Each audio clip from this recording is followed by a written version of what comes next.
Sharjah അൽനഹദയിൽ Malayali യുവതിയും 5 വയസ്സുകാരിയായിട്ടുള്ള മകളും കെട്ടിടത്തിന് മുകളിൽ നിന്ന് താഴേക്ക് വീണ് മരിച്ച സംഭവം വലിയ രീതിയിലുള്ള വേദനയും ഞെട്ടലുമാണ് പ്രവാസി മലയാളികൾ അടക്കമുള്ളവർക്ക് ഇപ്പോഴുള്ളത്.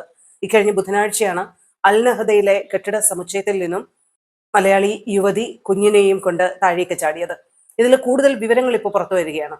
5 വയസ്സുകാരിയായിട്ടുള്ള മകളെ താഴേക്ക് എറിഞ്ഞതിന് ശേഷമാണ് മാതാവ് തൊട്ടുപിറകെ ചാടിയതെന്നാണ് റിപ്പോർട്ടുകൾ പറയുന്നത്. കുടുംബ വഴക്കാണ് ഈ ഒരു കൃത്യത്തിലേക്ക് അവരെ പ്രേരിപ്പിച്ചത് എന്ന് സൂചിപ്പിക്കുന്ന റിപ്പോർട്ടുകളാണ് ഇപ്പോൾ പുറത്തു വരുന്നത്. ഷാർജ അൽനഹദയിൽ സഹാറ മോളിന് സമീപമുള്ള ഒരു കെട്ടിട സമുച്ചയത്തിൽ നിന്നാണ് ഇവര് താഴേക്ക് ചാടുന്ന സംഭവം ഉണ്ടായത്.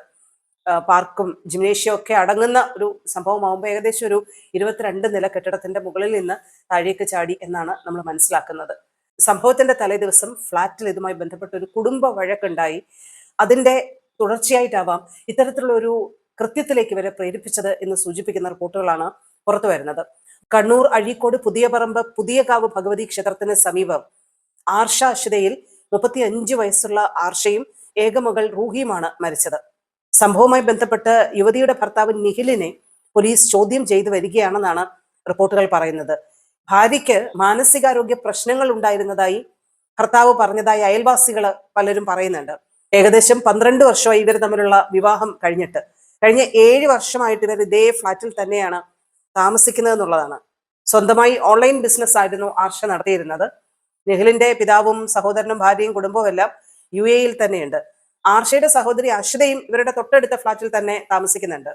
അഴീക്കോട് സ്വദേശി TK പുരുഷോത്തമൻ ഗീത ദമ്പതികളുടെ മകളാണ് ആർഷ എന്ന് പറയുന്നത്.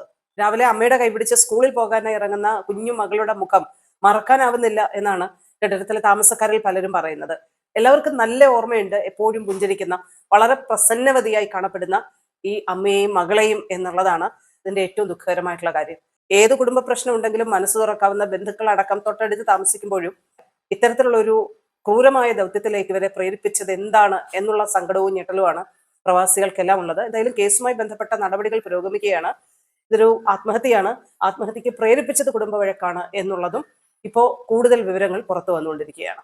ഈദ് അവധി ദിനങ്ങളുമായി ബന്ധപ്പെട്ട ദിവസങ്ങളൊക്കെ ആരംഭിക്കുകയാണ്. ഇപ്പോൾ കാലാവസ്ഥയുമായി ബന്ധപ്പെട്ട് ചില അറിയിപ്പുകൾ കാലാവസ്ഥാ കേന്ദ്രം നൽകുന്നുണ്ട്.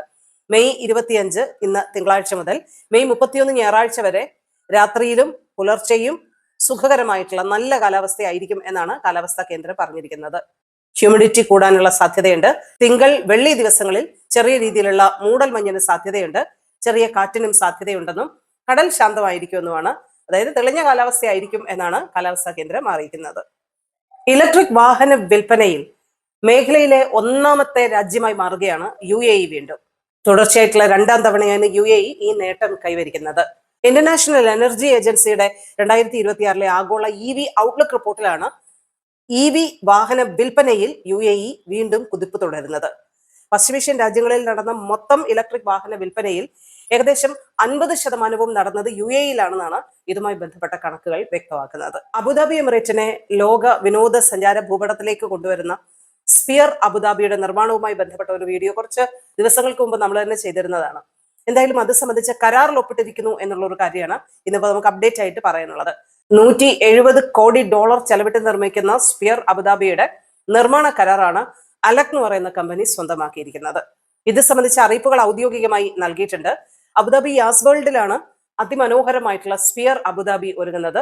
2029 സ്പിയർ അബുദാബി നിർമ്മാണം പൂർത്തിയാക്കി പൊതുജനങ്ങൾക്ക് തുറന്നു കൊടുക്കാനാണ് ഇപ്പോൾ ഉദ്ദേശിക്കുന്നത്.